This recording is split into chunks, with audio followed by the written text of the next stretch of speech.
everyone, this is Roshanay, Director Startup Grind Sialkot. First of all, I'd like to tell something about Startup Grind. It is the largest startup community in the world with 350 chapters in around 125 countries. We're having our Global 2021 conference starting tomorrow. Due to COVID-19, we're having this conference virtually, which means wherever you are in the world, you can be a part of it. So do not miss out on it. It's going to be a 2 days of extreme learning and virtual networking starting tomorrow. Get your tickets now, and it's still not too late. Coming back to our event, we at Startup Grind Sialkot always try to bring in diverse speakers on our fireside chat event. This time we thought to focus upon the footwear industry, which just like any other has been going through a difficult time in light of COVID-19. Businesses are shutting down, people are going out of work. There are so many questions in our minds. Therefore, in order to assist you, me, everyone out here, we're having Robert Perkins today, who is a big name in the global footwear ecosystem, having worked in different capacities, including CEO, COO at different companies like Clarks, Potter, Pentland Brands, Pittards, etc. He has an unparalleled experience of 39 years. So without any further ado, let's welcome Robert Perkins. Hi, Robert. How are you doing today? I'm extremely well and pleased to be talking to you, Roshanay. Thank you so much. So please tell a little bit about yourself, your personal life, qualification, career. Okay, so I live in the UK. I was born here. I'm 57 now. I'm married happily married for many years, 33 years, 2 children. I joined the footwear industry when I was 18, having studied business studies. And I joined what is part of Clarks now, K-Shoes, it was called. And became eventually head of manufacturing, having progressed through the company. Then I joined Clarks to head up their children's division. When I left Clarks, I worked for Pittards, a very big leather business, as managing director. And then I bought a business of my own, a sportswear business called Cookery Sports, and we built that up and sold it. I then invested in a business called Innovate, another sports footwear business. And then my last full-time role has been as COO of Hotter, which is a comfort shoe brand. So lots of different businesses in the shoe game, but always premium brands. I'm a big believer in the premium end of the market and the branded business. And I've worked as a non-executive at SATRA, which is the Research Association for the Footwear Industry. And I'm now chairman of the British Footwear Association as well. So I've got lots of different experiences in what is a great industry, and it's served me well. I've enjoyed it, and it's earned me a fantastic living. Wow, you've got like a lot of experience. Even your own footwear brand, sports footwear brand. I had no idea about that. That's actually pretty interesting. So, how do you get started in this footwear industry? What led you to it? My father had his own electrical contracting business. He was very keen for me to join his company. I wanted to leave home and move away and learn new things. And K-Shoes was a fantastic brand.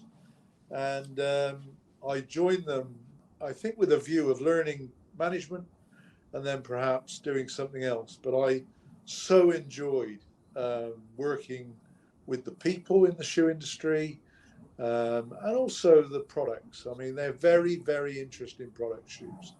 You've got fashion, you've got seasonality, you've got different materials, and you've got fantastic craftsmanship and skills. It's a really interesting combination, and how do you perform? And every season is like a new challenge. So it doesn't matter how good a season you had last season, it doesn't mean you'll have a great season this next season. So constantly challenging. It's really exciting. Absolutely. It's actually very challenging. So true. So how was your experience at the Horror Shoe? And what did you do there? What were your key tasks? How was it, the whole experience? So I joined Hotter in 2014. I was recruited by the private equity company that had just invested in the business.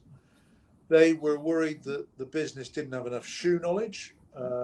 So my job was really to bring some really shoe expertise into the business and strengthen the team that were already there. Great business, great team. Hotter's a very interesting business. So it was a vertically integrated business all the way from manufacturing, and it had its own factory, the biggest factory in the UK, 2 million pairs a year. But it also had a big chain of stores, a big call center, a big mail order catalog business. So a tremendously successful business focused on the comfort sector. So it was a really interesting time. Obviously, it's been disrupted and badly damaged by COVID and the Brexit challenges, but I've thoroughly enjoyed my time working with Hotter. It's a lovely team of people, lots of great talent in that team. That's great. Well, coming back to the Brexit, since it's actually happened now, how do you think it has affected the businesses in the UK? I think most business people in the UK would not have wanted Brexit to happen. I think most business people want economic and trading conditions to be stable. That allows companies to plan ahead and invest, knowing the environment in front of them. And Brexit has been an enormous question mark over our relationship with Europe and how we're going to trade. And that's caused a lot of uncertainty. It's a big distraction for the government and a lot of business people. And I personally regret it. It's not that I don't think that the British people will make a success of it, because I think we are by nature a very resourceful people. We will find the strength and the good in this, and we will make the most of it. But I do think in many ways it has been a huge distraction for the country, and it has damaged businesses' ability to drive forward with certainty. So I think it's going to make life challenging, has made life challenging, and I think those challenges haven't stopped. But do I think we'll adapt and make the most of it? Yes, I do. Yes, I do. Right, that's great. And what about your experience at the British Footwear Association, and how has it helped the footwear industry over the years? Well, it's been a really interesting time. I joined the British Footwear Association board 5 years ago, and I've been chairman for the last 2 years. And of course, usually trade associations are obviously about promoting the interests of the members, liaising with government, and trying to promote networking and promote best practice across the sector. But during the last 2 years, of course, we've had some really interesting, big things to tackle. So Brexit, and trying to get members ready for Brexit, be prepared for the changes that are coming, to think forward and plan ahead to an unknown set of circumstances has been really a big challenge. And the members are big businesses like Clark's, like Pentland, but also many small businesses. And it's much more difficult for the small businesses to invest in unknown circumstances. So that's been a really interesting time. And then, of course, COVID more recently has had a devastating impact on everyone with a store. But anyone who's got a brand or a website or any part of the shoe industry has suffered all sorts of changes. The stores have had to be closed. Website sales have gone up hugely, 40, 50, 60% in some cases. So suddenly warehouses have needed to become bigger, stores have needed to close, the office environments, we've had to get everyone working from home. So there's been huge changes, and the British Footwear Association has been really busy helping its members cope with those changes and helping them to adapt. But also, we've been instrumental in working with government to make sure that we protect business as best we can for the longer term, because there are many strong businesses out there who have been very badly hit. And it's not in the country's interest or the government's interest for those businesses to fail through short-term cash flow pressure, when actually, with a little bit of support, they can be strong businesses in the future. So the help has been two-way. It's been advising government and working with government, but also helping member companies. And do you think, like, that because of British Footwear Association, businesses have been able to stay stable in these uncertain times? Yes, without a doubt. I mean, there will be some casualties across the sector. We've already seen many retailers suffer very badly. There's a couple of 100,000 people lost their jobs in retail over the last year, as more people buy online. But also the footwear market overall has shrunk. So clothing sales and footwear sales in the UK and in the US and in Europe have all shrunk by 25% roughly in those major markets. And that is inevitably very, very damaging to the businesses, not only that retail the goods, but the product development businesses, the sourcing companies, the suppliers in the upstream. So we have helped, and we've for sure made a big difference, and I think we've minimized the pain. But that's not to say there hasn't been enormous pain, and there still is a lot of pain.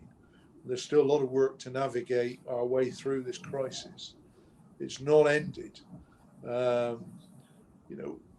December sales in the footwear industry in the UK were 20% down on a year earlier. And the reality is it's probably going to be 2023 before the footwear market gets back to the size it was in 2019. So you think it's going to take 3 years? So you think it's going to take 3 years to get back to normal? Wow. Yeah. I was assuming somewhat 1.5 years. Yeah, I mean, partly people have been damaged, and that damage has to be repaired. The consumer has been distracted, and that consumer confidence has to be rebuilt. And some infrastructure has been lost, and that has to be remodeled and recreated. So, and people have got out of the habit of buying some things, and they've instead been buying other things. And those habits need to be changed and modified. So the crisis is far from over. There's a lot of work still to do. So what do you think, like you said, that, the damage has to be repaired, people have to get into the habit of buying things again. Do you think that it's going to get back to how it was, or are there going to be certain changes in how people start buying?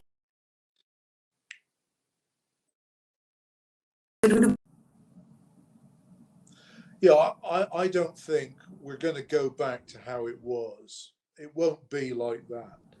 This pandemic has accelerated many of the trends that were already in existence.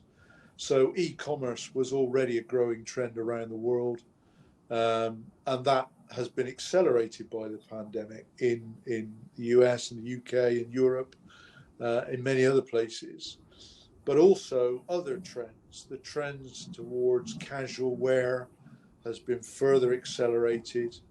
The trend towards home working has been massively accelerated.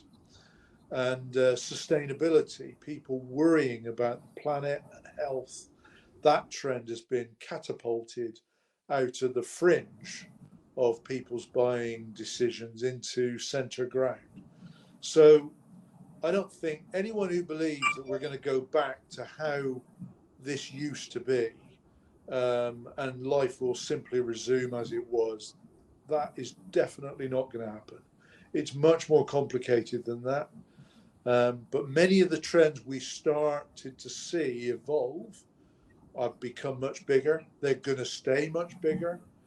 And in some ways, the market now, the pressures on the companies that have survived this far, as government subsidies are withdrawn, and many governments have spent many millions of dollars, billions of dollars around the world supporting their companies. As they start to withdraw that support, as they must for economic reasons, the weaker players will fail, sadly. The stronger players will get stronger, and that will cause consolidation. So not only are you going to see changes in the dynamic of the market, but you're also almost certainly going to see consolidation and the potential for strong, innovative businesses to grab market share in a way that perhaps was unthinkable a few short years ago.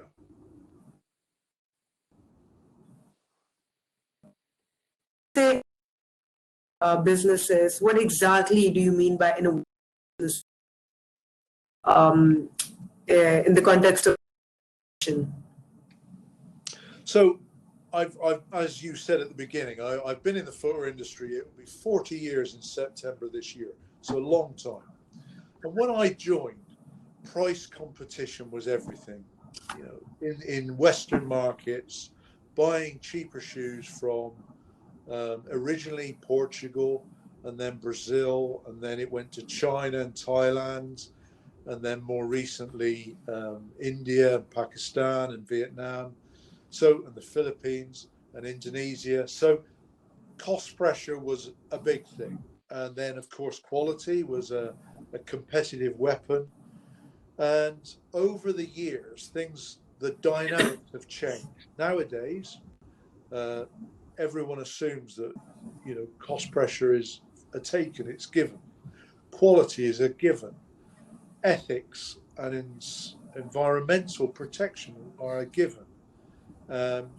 Nowadays, people expect agility. And I think still long supply chains are a massive problem for our industry, given the seasonality of the products we make, given the weather and the unpredictability of the weather. So pipeline and agility are things that our industry has been talking about for 30, 40 years. And in many ways, we've gone backwards as we source from long distance markets. So agility, I think, is something that is incredibly important. Innovation, for sure, wherever a company or a I brand see. comes up with innovation, the consumer loves innovation, especially when it's real and it brings real benefits. So innovation is already important. And then the final thing I was going to mention was 3D printing. 3D printing has the power to completely change our industry. So at the moment, we have cutting and stitching and making shoes. All of those skills may disappear if the 3D printing technology becomes a mass market technology, which can be positioned close to the point of sale in a warehouse or in a store, in a high street. So I think innovation is a big issue, something that every company needs to worry about and invest in. And the ones that invest wisely and well, they will win. They will win market share. Right. So basically, the next question was actually about the competitive advantage given competitive environment. So you really think that innovation is the actual answer, the agility and innovation is the answer. Is that correct? Yes, I think it's not as clean as that. As I said, there has evolved a picture of competitive advantage. Our industry is fascinating because it's always been competitive.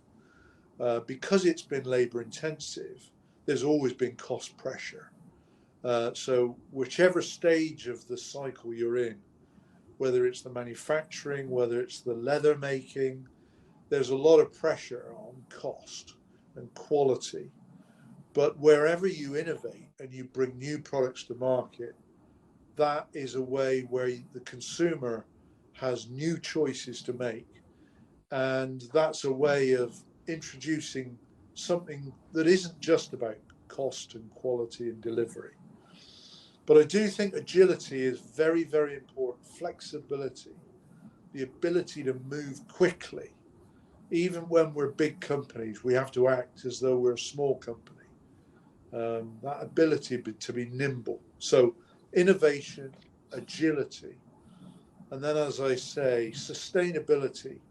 I think a lot of consumers have worried about the pandemic, about the health of the planet, the health of our planet as a people, as a nation. And they worry that the lifestyles we lead are unhealthy and they want change. So, do you really want to commute into a big city for an hour and a half in the morning and then make the same commute in the evening? I've done that in Delhi, I've done it in Hong Kong, I've done it in New York. And the truth is, now we've got used to working from home, who is going to go back to that commuting? So there is a lot of change, Roshanay, I think, ahead of us. And the companies that embrace those changes and can help the consumer adjust to those changes, I think they are the companies going to win. Very true. I actually agree with everything that you. What are the pain points that companies usually focus upon? Do you mean in the consumer or the business? Yeah, consumers. Yeah, consumers. Like, what are the pain points of the consumers that companies on? The product development focuses is done on which pain points of. I think I love brands that know the target consumer well. So it's very difficult to have a brand for everybody. Obviously, you've got the big sportswear brands who are very good at attempting that. But most brands have a target consumer in mind. They get to know that consumer very well, what they're trying to do, what their aspirations are, what their lifestyle is, what spending they want to make, what interests them. And they tailor the products at that consumer. I love brands that are like that. And those brands get to know the type of products and the type of features that are important to their consumer. And I think what upsets consumers is brands that don't know those things. They don't get to know the consumer. They treat them as a generic group. They don't have lasts that fit them, or they don't have color schemes that work in that market and that climate, and suit their fashion and their lifestyle. So I think knowing your target consumer is incredibly important as a brand or a retailer, and the manufacturing partners that service those brands and retailers equally have to know the consumer. So everybody is focused on the consumer, what that consumer wants, and we all put our effort into finding things that they will love. I think when brands go wrong, they forget that message, or they decide to walk away from their target consumer in favor of a change, maybe. And in doing so, they draw away, they pull back from servicing that consumer as well as perhaps they have in the past or should. And there are loads and loads of examples of that around the world where brands have started out when they're small with passion and energy and focus. And as they get bigger, they lose focus, they lose passion, they lose energy, and they become more bureaucratic and slow. Some brands have got bigger and retained that energy. The big sports brands, Adi and Nike, Timberland, UGG, but there are so many brands that have become Me Too. So as they've got bigger, they've lost their focus. And they ultimately lose the loyalty of their consumer group. So that, I think, is the thing to really be careful. And as a supplier to a brand like that or a market like that, you also have a responsibility to know that consumer well and make sure the products you supply meet that aspiration. Right. And in terms of innovating designs, for example, fit, which brand do you think is doing an excellent job, even in times of COVID-19? There are so many winners. I mean, Nike and Adidas continue to power ahead. Timberland have done a fantastic job. Dr. Martens has just floated on the stock exchange with a huge valuation. Birkenstock, amazing brands, very targeted. It knows exactly what it wants to be. So there are many brands that they really stand out as meaning something very clearly to the consumer. Skechers is another one I would add. So lots of great brands who have got ahead. They've got strong propositions. They know their consumers well. They have a digital platform that they've been able to scale up very efficiently. And they've adjusted to the new world that we live in. So many, many great brands, but sadly, many brands that were struggling or tired who have gone backwards. The only other thing I would say is, which I've not mentioned, is supermarkets. Certainly around the world, as consumers have been restricted in shopping, the shops that they have gone to are the big supermarket stores, whether it be in Europe or the US or the UK. And those supermarkets have become big sellers of footwear during this pandemic.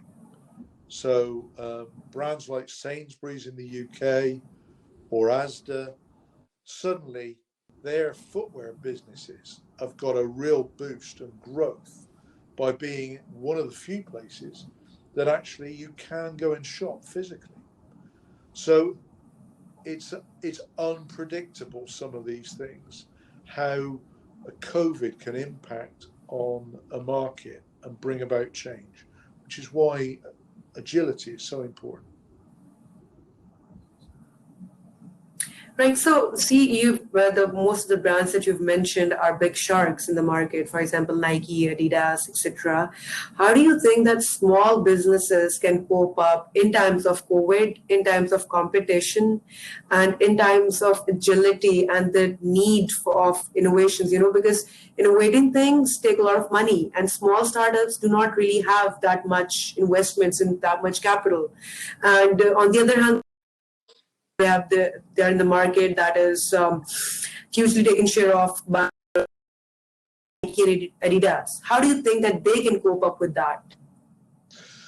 So I think the footwear market has always had opportunities for small niche brands, always, and it always will, because consumers don't just want to wear the big brands. They're looking for something different. They always have done, and I think brands that can find a new proposition, a new color scheme, a new service model, there will always be space for them.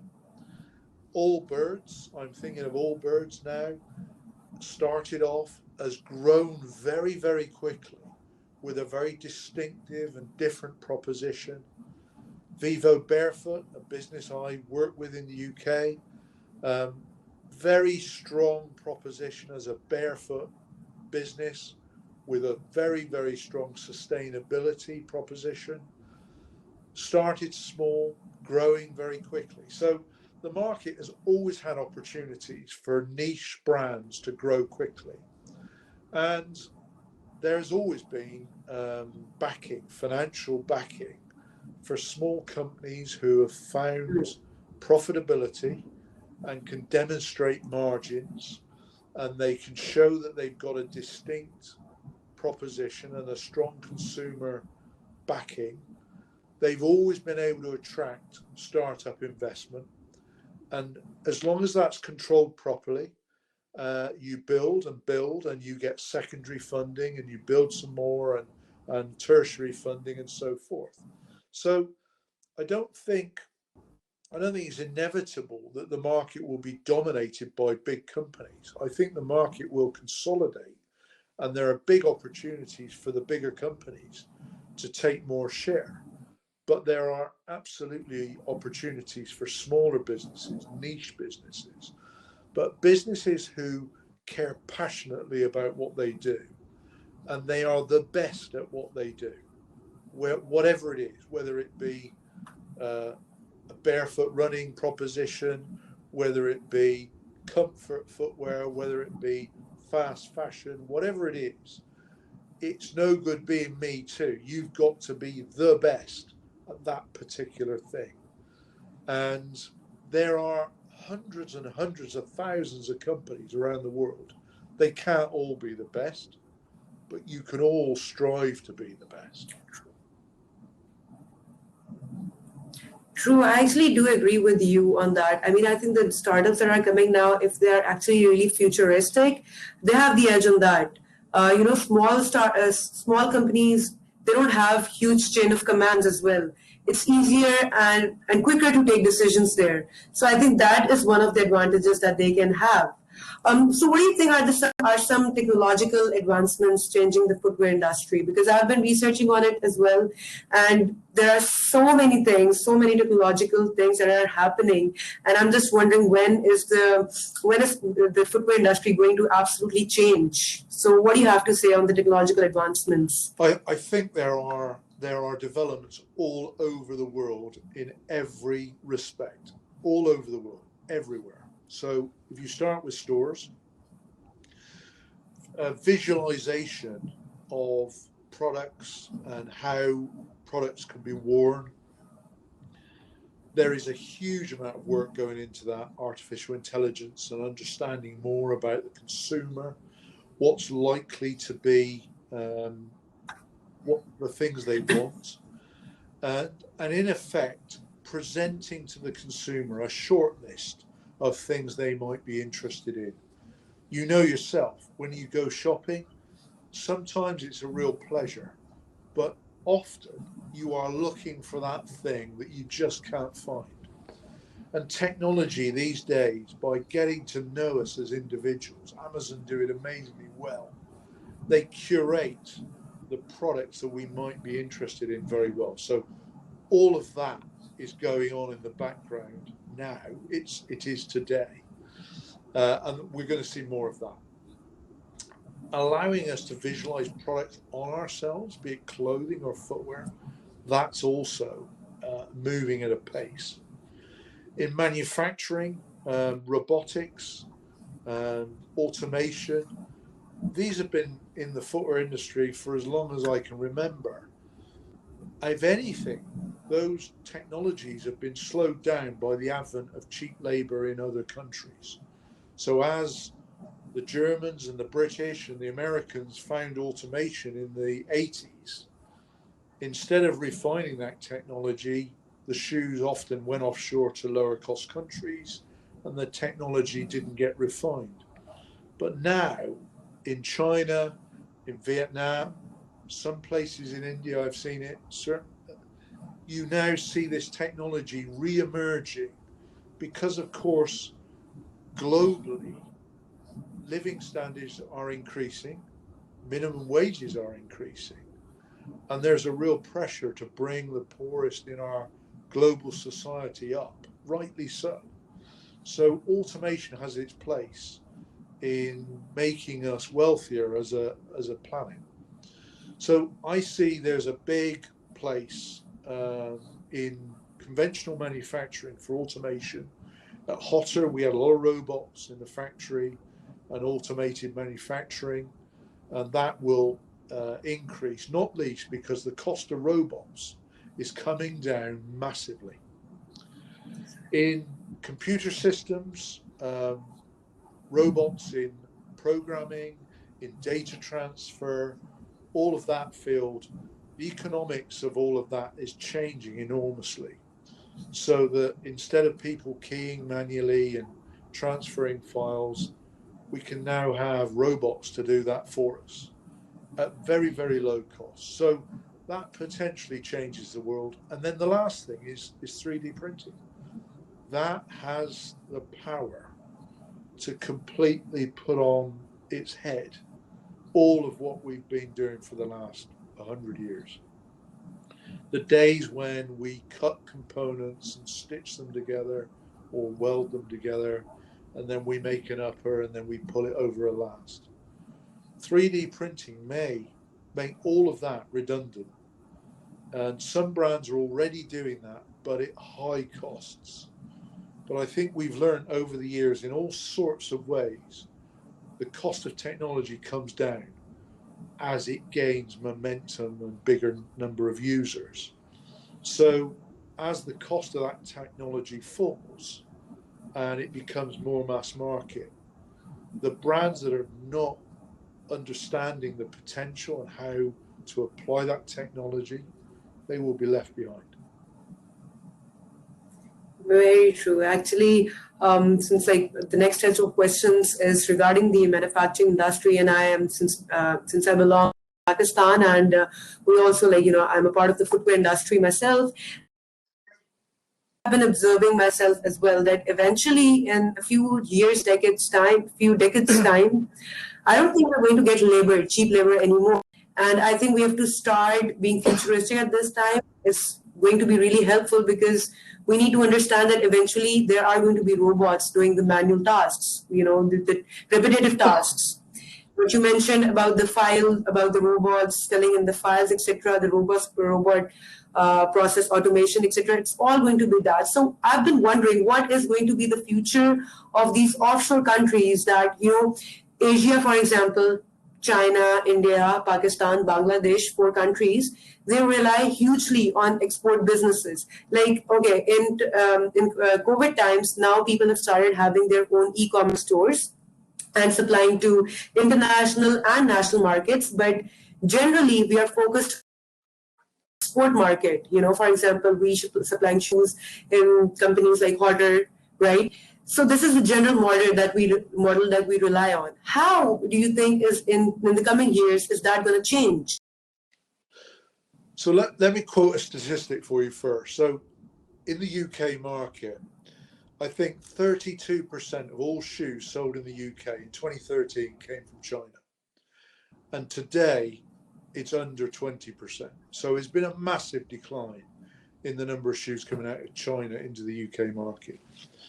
And one of the things that long lead time countries, and I would bucket China, Vietnam, India, Pakistan, I would put many of those countries in this bucket. Very long lead times, long development lead times, long supply chain lead times. And apart from the manufacturing lead time, which is often too long, the transport lead time is also very long. I think all of those countries have to reassess the platform on which the model they've been operating for the last 30, 40 years. Today's consumer market is very agile, and the model is going to need to change. So agility, not just in supply chain, but in development, is very, very important. So I'm going to quote India. So in India, and I've sourced shoes from India for many, many years, 35 years. The supply chain is not developed properly. So there is not a proper materials and components supply chain in India to match its shoemaking capability. It relies still too much on China and the Far East. But that hinders its own agility. And we've talked about that issue for 20 plus years, but still that has not been resolved properly. And that's a tremendous threat because long lead times and inflexibility are a real barrier to the supply chain in this modern world where you have to be able to be nimble. So my message really would be, look at the model you've operated for a long time, reappraise it. The world's going to be fast, flexible, agile, and it needs to be closer to market to minimize working capital and risk. And if you are investing in long lead times and rely on long lead times, I would say you've got to change that fast, because I think otherwise you may not survive, no matter how cheap you are. The appropriate lead time that companies far off from us, for example, want? Well, when I was at Hosser, we had lead times into India of 6 weeks. That admittedly relied on us forecasting materials properly and having a rationalized toolbox of materials. But all too often I hear horror stories of a year between product development and delivering shoes. Those days have got to be in the past. They've got to be confined to history. We cannot operate where designers are operating over a year away from delivering shoes into the market. When we had wholesale businesses and when we had distributors, that model allowed long lead times for selling in and various activities. Today's e-commerce market is immediate. Look at the Zara model. They have built a fantastic business, more perhaps on clothing than footwear, but still a huge footwear business around the world based on fast, delivered into the market, and we move on into other things. It gives the consumer choice and variety and interest, and it doesn't rely on very long lead times. And in terms of cost, it's not just about buying cost. The cost to the consumer is partly about stock holding. It's partly about markdown of stock when at the end of the season it hasn't sold. It's partly about transport costs and air freight in particular. There's many, many costs in the cost to a business of a shoe. It's not just the labor and the overhead and the raw materials. And you've got to think laterally about all of these costs and how do they all stack up. But in answer to your question, how fast? If I can print a shoe in somebody's home that they can design online and they can print it at home, and that may well come in 5 or 10 years' time, how do you compete with that? Well, you're going to have very different models from the models that exist today. And if we are going to tempt people into stores, those stores are going to have more to be about entertainment and a real pleasurable experience. They're going to need to be more like leisure than shopping. So we're going to need to really think about the consumer we're trying to satisfy and how to get them to spend time and money with us.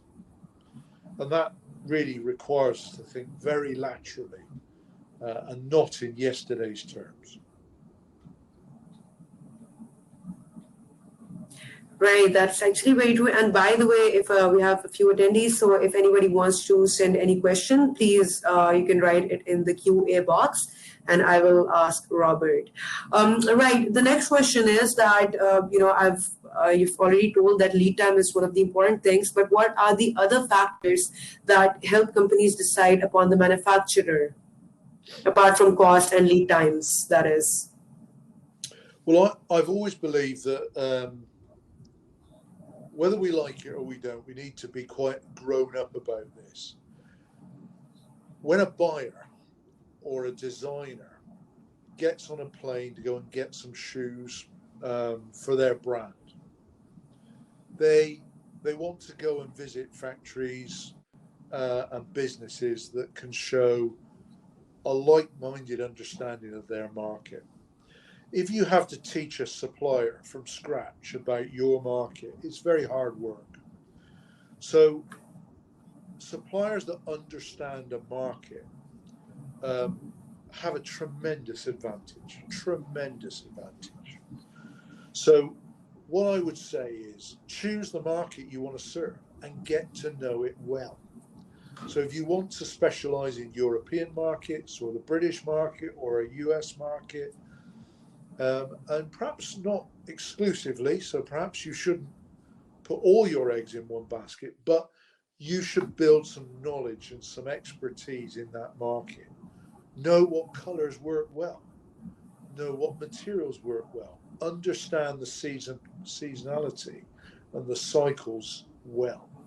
So that when a buyer or a designer comes to work and talk to you, you are straight away tuned in. You know exactly how to respond, what they expect. It's still amazing to me how so many suppliers contact you on LinkedIn or email with ridiculous questions, where if they made any effort whatsoever to understand a little bit about the market or the brand, they wouldn't ask those questions. And they can be easily dismissed because clearly they have not a clue. They've not made any effort. So the first thing I would say is specialize.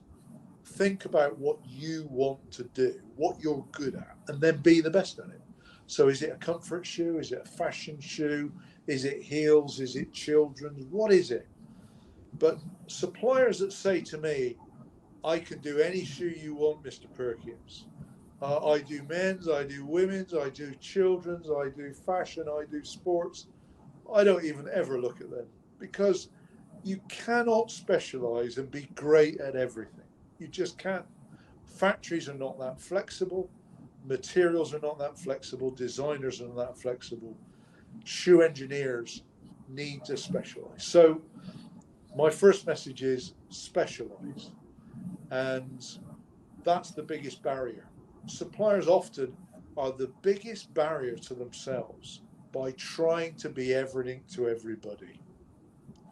The second thing is infrastructure matters. From the minute you get off the plane to the minute you go home, the experience needs to be clean, organized, disciplined, pleasurable. You know, nobody wants to get ill. The transport needs to be good. How many of us have sat in cars in and out of overcrowded cities for hours on end in horrendous fumes of traffic? Nobody wants to do that these days. So think about the experience that you're trying to attract your customer, your buyer, your designer. Make it a pleasure. Make it efficient. Think about how the Chinese have always been very good at this, and the Vietnamese as well. From the minute you touch down, they make it very easy. The hotels are fantastic. The food's amazing. But equally, they brief things in and they have sample rooms that work overnight so that when you go back the next day, the design is there, the prototype is there. In many factories, in too many places, everyone goes home at night and the sample is not ready for 3 or 4 days, by which time you're looking to go home.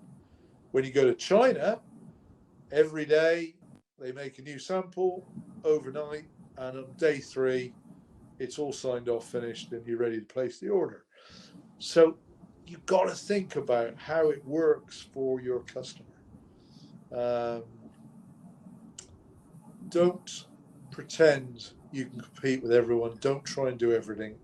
Think about the experience.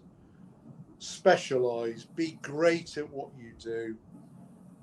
If you are those things, you won't have to market your business. Customers will come to you. Brands will come to you. I know many factories where there's a waiting list of brands trying to get in that factory because they're the best at what they do.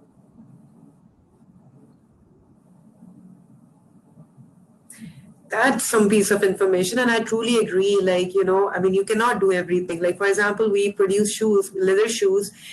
Well, for example, if any customer comes up to us and asks synthetics, fox leather, etc., we cannot do that because even if we make it, the quality is not going to be as good, or the cost is not going to be as, for example, companies in China or other companies, because we specialize in one thing.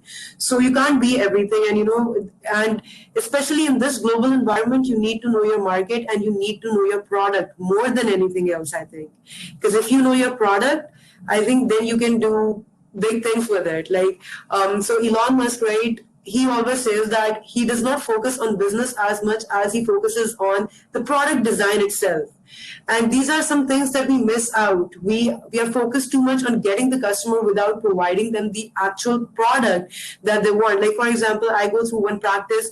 If I'm focusing on casual and comfortable shoes, I go through this practice that whenever somebody is testing my product, I always, I just start a timer to see how many seconds it took for them to wear the shoe. Is my shoe to wear? What's the wearer experience once the last client wears it? So these are the small things which I think that the manufacturing industries in Pakistan really need to focus upon. Which brings me to my next question, which is that most of the clients in UK, Europe, especially UK, since you are from UK, so let's talk about that. Companies go for suppliers in India, China, and Vietnam. And in Pakistan, we have a huge industry of almost all of these goods, not only footwear, even if you talk about surgical instruments or other leather products, we have huge industry for that. Yet companies do not feel, I mean, they just don't want to leave China and Vietnam or India. Why is that so? So I think if I look at India and Europe for a minute, so companies like Clarks and K Shoes and the other people that started working in India in the early 80s typically followed the big German brands, Ara and Gabor, and the Germans and the British, between them, we set up a particular way of working. The Germans brought a lot of engineering and discipline. The British obviously were used to being in India for a long time. And I think there became a sort of routine of how that worked, and it developed. The Americans were much more comfortable working with China and later on Vietnam. And I think today still many Americans would much prefer to work with China and Vietnam than they would with India and I think Pakistan, to be honest, because I think they find the environment cleaner and more organized, the infrastructure to be better, and culturally they perhaps understand it better. So I think there is a lot of work to do, but I think things can change. I do think things can change. What I would say, I'm not sure whether this is a controversial thing to say, but I think the tension between That's fine, Pakistan, perfectly fine. the tension between Pakistan and India has often made it difficult to travel between Pakistan and India. And if buyers from America or Europe are traveling all the way, they don't want to just journey to one and not be able to easily go to the other.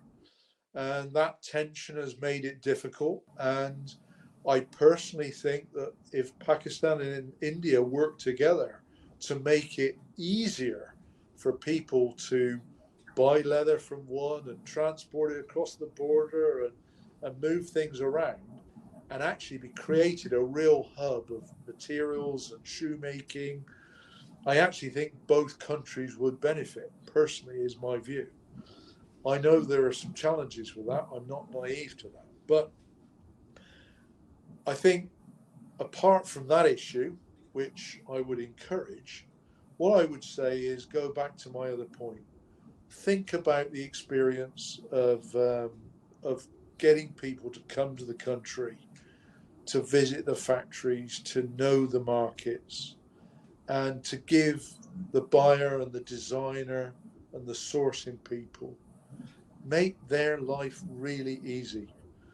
You know, I've been to factories where I've been astonished at the cleanliness and the organization and the discipline. And I've been to many factories not very far away, half a mile down the road, a few kilometers, where the factory is filthy. The disciplines are awful. And it does come down to the management. The management of a particular business is always the difference. It's not about the country, it's the management of that business. And therefore, every business and every management have the ability to make the difference and to really wake up one morning and go, right, we are going to be genuinely world class. We're going to attract the best brands, the best buyers. We're going to be the best at this, this, and this. And because we're the best, we will charge a premium.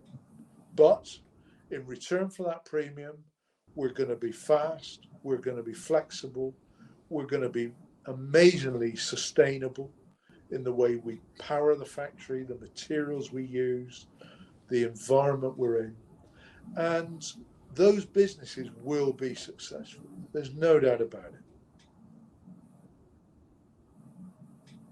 Right. Thank you. That has been a good piece of advice. Before we have one last question and one question from the audience as well. You've given some really helpful tips. One last advice to the retail companies and to the manufacturing companies. For retail companies, I mean, I think in Western markets now,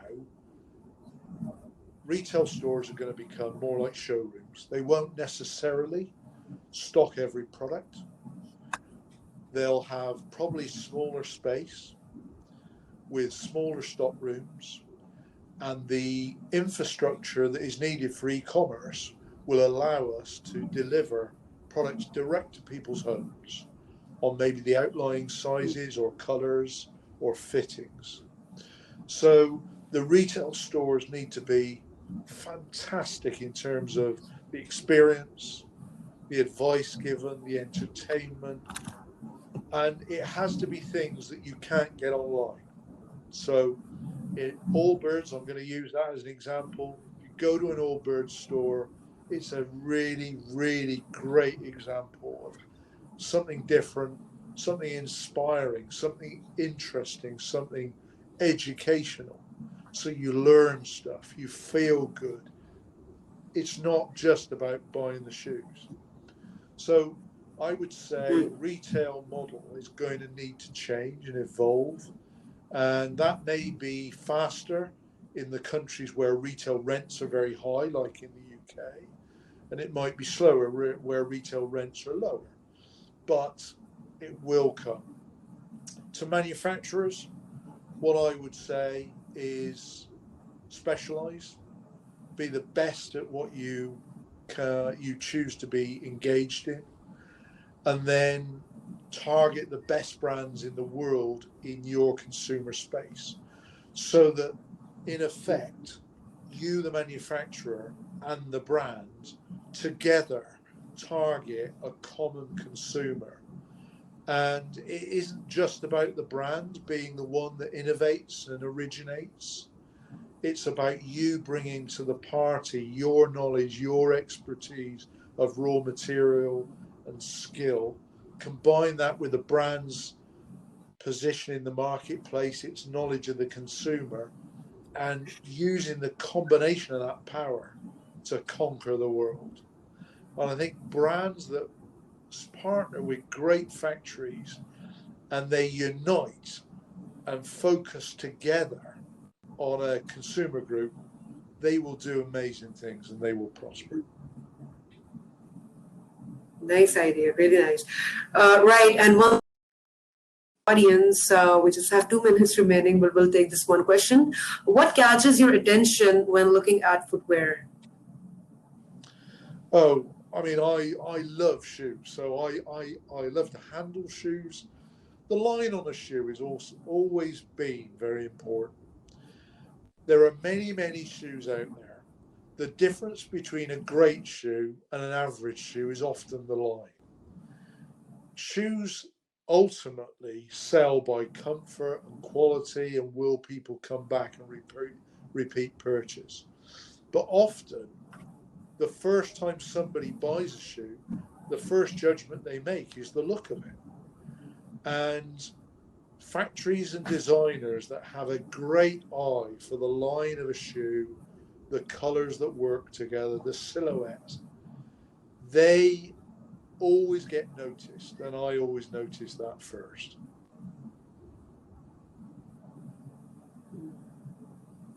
Right. Thank you so much, Robert. Well, this has been an extremely insightful and helpful event. I can say, especially because I belong from the footwear industry, and you've answered quite lots of questions that are in my mind as well. Thank you so much for being with us. I know you're a busy man. Thank you so much for taking time out for us, and you've truly helped a lot of people. Well, thanks a lot. It's been a real pleasure, and thank you very much for having me. All right, take care. And thank you to everyone who attended the event. I hope it was as useful for you guys as it was for me. Thank you. Take care. Bye-bye. Bye-bye.